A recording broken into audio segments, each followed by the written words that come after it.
Ya, untuk persamaan difusi itu adalah konduksi panas pada material padat yang spesial. Situasinya itu tidak ada heat generation begitu ya. Jadi contohnya kalau konduksi panas pada material padat merupakan contoh difusi panas. Pada situasi spesial tidak ada heat generation. Dikenal dengan persamaan difusi. Jadi persamaan yang sudah kita jelaskan di segmen sebelumnya untuk heat flow equation, maka akan menjadi seperti ini, di mana tidak ada komponen ya kita bisanya simpulkan dengan A besar begitu untuk heat generationnya. Nah, di sini kita kenal dou T per dou T kecil. Nah, T besarnya temperatur, T kecil waktu. Ini sama dengan K per rho Cp. Cp adalah specific heat. Kemudian del kuadrat T besar. Rho adalah densitas, K adalah konduktivitas termal. Nah, di sini kita juga akan mempelajari hal yang baru berkaitan dengan K per rho Cp, di mana K per rho Cp ini dikenal sebagai thermal diffusivity. Ini disimbolkan biasanya dengan kappa. Ya, ini mirip seperti huruf K, tapi ya kita simbolkan sebagai kappa.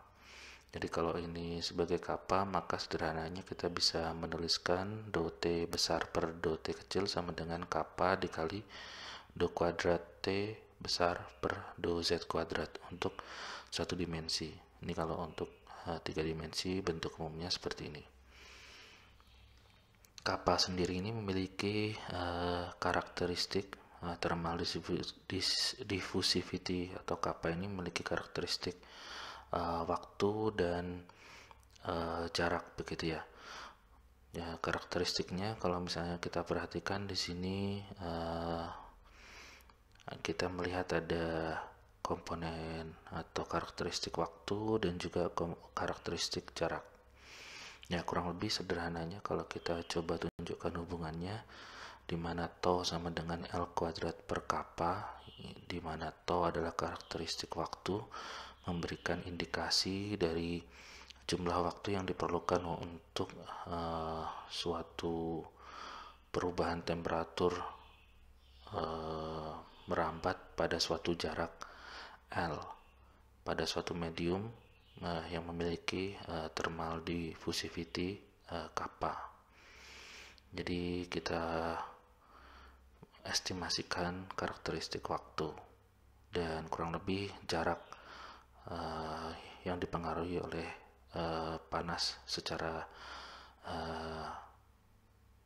konduksi atau berdasarkan thermal diffusivity-nya. Nah, sebaliknya untuk L juga merupakan karakteristik thermal difusi jarak, memberikan suatu indikasi dari jarak yang mengalami perubahan temperatur dari rambatan temperatur selama selang waktu tau. Di sini tau ya. Jadi ini kita punya tau dan L, di mana tau adalah karakteristik waktu dan L adalah karakteristik untuk jarak. Selanjutnya kita akan mencoba membahas berkaitan dengan solusi untuk persamaan difusi yang sudah kita tunjukkan ini. Ya, secara umum untuk penurunan solusi ini mungkin bisa mengacu kepada buku teks yang lain, ada Kaslau dan Checker tahun 59 atau Turcotte dan Schubert tahun 2002. Jadi mungkin ini secara singkat saja langsung kita mendapatkan untuk solusi dari persamaan ini sebagai berikut. T sama dengan T0, ini adalah error function dari Z per 2 akar kappa T. Nah, di sini kita berkenalan dengan sesuatu yang baru bernama fungsi error atau error function. Nah, kita akan membahas lebih detail terkait dengan error function di slide berikutnya. Jadi di sini T0 adalah temperatur inisial begitu ya. Nah, karena kita untuk persamaan difusi kita akan berhubungan dengan temperatur yang merambat dari sebelumnya, maka kita akan ada komponen waktu, maka kita perlu ada temperatur awal dan temperatur yang kita prediksi untuk perambatan setelah beberapa waktu dari difusi termal. Selanjutnya untuk gradien temperatur diberikan dengan menurunkan persamaan terhadap Z. Jadi dou T per dou Z ini sama dengan seperti ini, kurang lebih secara cepat kita dapatkan T besar 0 AK dibagi akar pi kappa T dikali E pangkat minus Z kuadrat dibagi 4 kappa T. Jadi berdasarkan persamaan ini kita membutuhkan T0 sebagai inisial temperatur atau temperatur awal T besar 0, kemudian kappa yaitu thermal diffusivity dan juga waktu. Jadi estimasi waktu kalau kita menghitungkan perambatan panas secara difusi. Baik, jadi ini dua persamaan yang mungkin akan dipertimbangkan untuk persamaan difusi. Kita akan membahas dari error function yang kita tinggalkan tadi.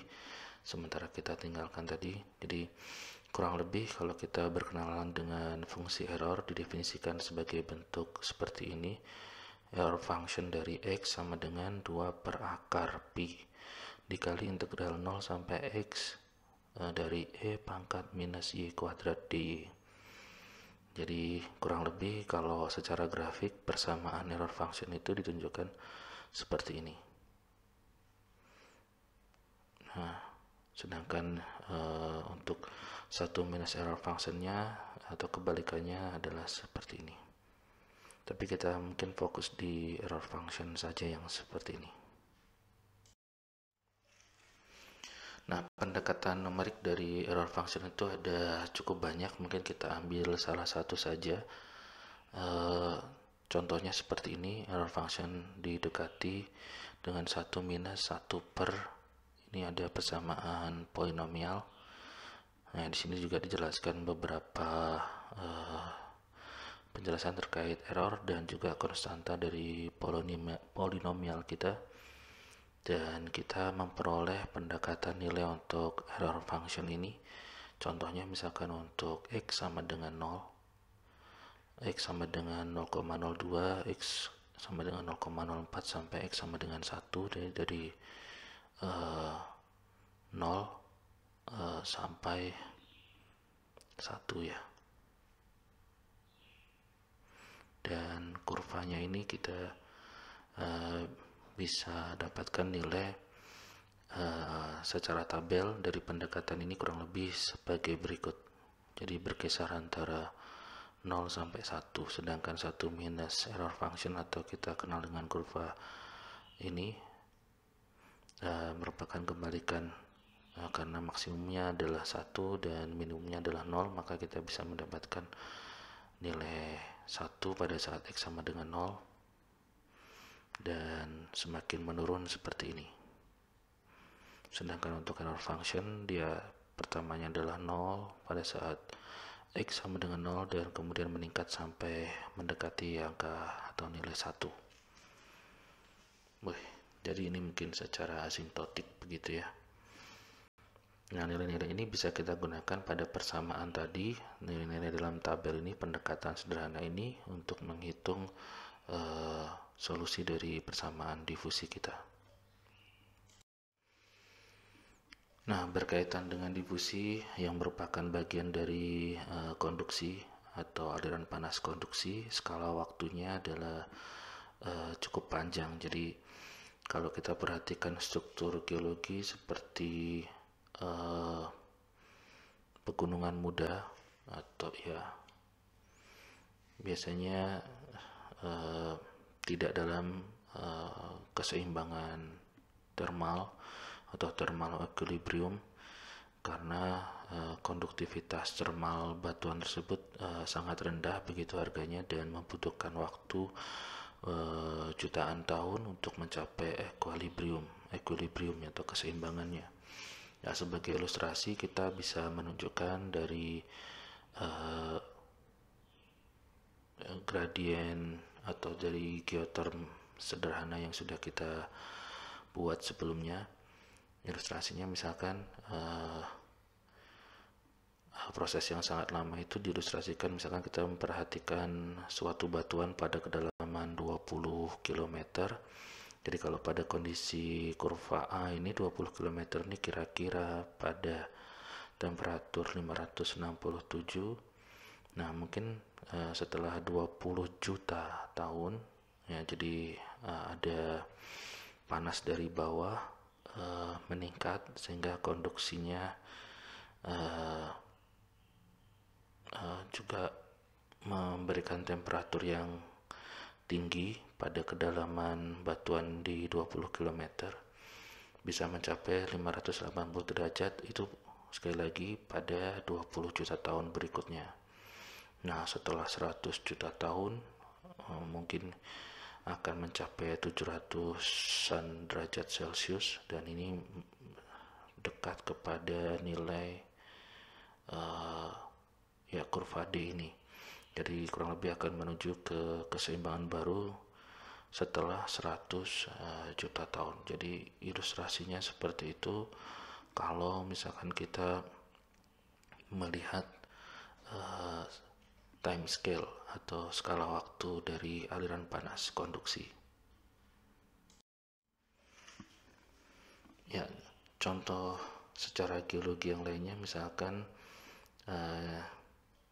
ini memerlukan waktu banyak puluhan juta tahun dari panas itu untuk berpindah dari zona subduksi pada kedalaman 100 km dan memberikan efek yang signifikan pada temperatur di kedalaman dangkal jika semua panas dirambatkan hanya secara konduksi misalkan. Jadi ini perlu jutaan tahun. Intinya itu yang ingin disampaikan terkait dengan skala waktunya. Meskipun begitu tidak banyak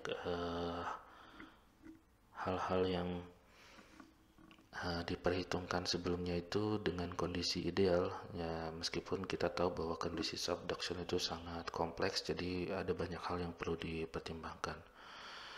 Jadi kalau misalkan kita berkaitan dengan partial melting atau melting magma dan juga intrusi, itu adalah mekanisme yang penting untuk transfer panas di atas zona subduksi. Jadi ini merupakan